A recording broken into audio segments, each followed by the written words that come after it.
are they, yung time ko, ano muna. Yung St. Timothy, ayan, si Madam Roma.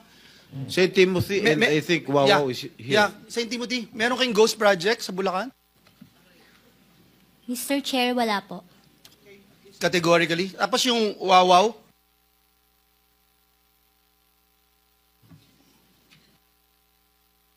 Good morning po.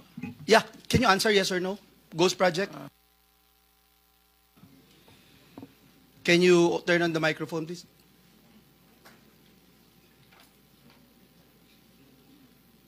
It's a yes or no question, sir.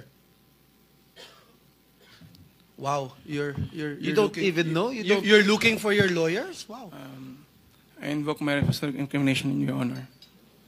Okay. Ano? Can you repeat your answer? Wow. Can you repeat your answer, Mr. Arevalo?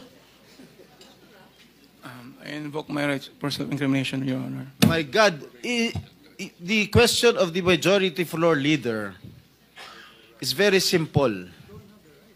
It's very simple.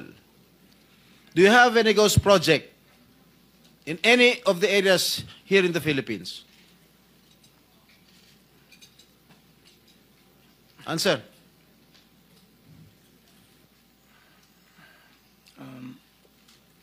Dahil may mga usapin po na kakasuhan yung mga kontraktor ng DPWH po at parte ng ulat ng Senado na magpagrekomenda ng paghahain ng kaso laban sa resource person, ang payo ng aking mga abogado ay huwag magsalita sa panahon na ito dahil anumang pahayag ko sa pagsisiyasat. Sino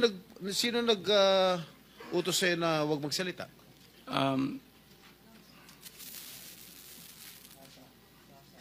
Sino? May binabasa ka ba? Ginawa ko po, Your Honor. Ano binabasa mo?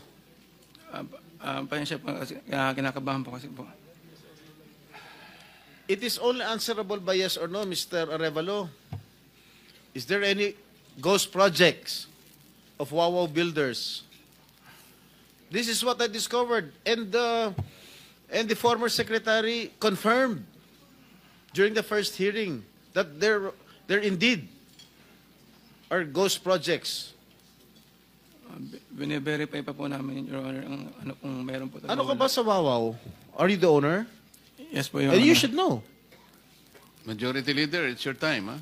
Yes, Mr. Chairman. I'm just disappointed, Mr. Chairman, kasi pambira ka, sasagot ka ng ganyan, ghost project. Parang tinatanong ka kung tao ka, hindi mo alam kung tao ka. Mr. Chairman, just to put on record also, no, yung Diskaya Group, ang total cost project nila from 2022 to 2025 ay 31 billion pesos. 31 billion pesos dito sa siyam na kumpanya na ito. Yung Sims at yung Wawaw Builders, at dun sa 31 billion, Mr. Chairman, 3 billion nasa Bulacan, Region 3, if I'm not mistaken.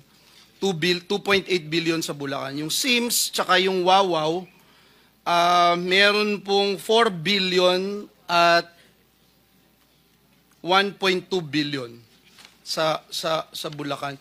May I know from COA kung na-audit nyo po itong tatlo na itong binanggit ko na ito, na kumpanya? Sir, ito po yung mga na-subject for audit, fraud audit, especially for Bulacan po, sir, Your Honor. Yes, and nakita nyo may ghost project. Kaya hindi makasagot ito, eh. Oh.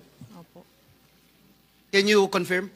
Hindi ko pa po ma-confirm, Because sir, we're going to get we subpoena already the documents. So, Opo. can you confirm? Yes or Your no? Honor, wala po akong kopya nung audit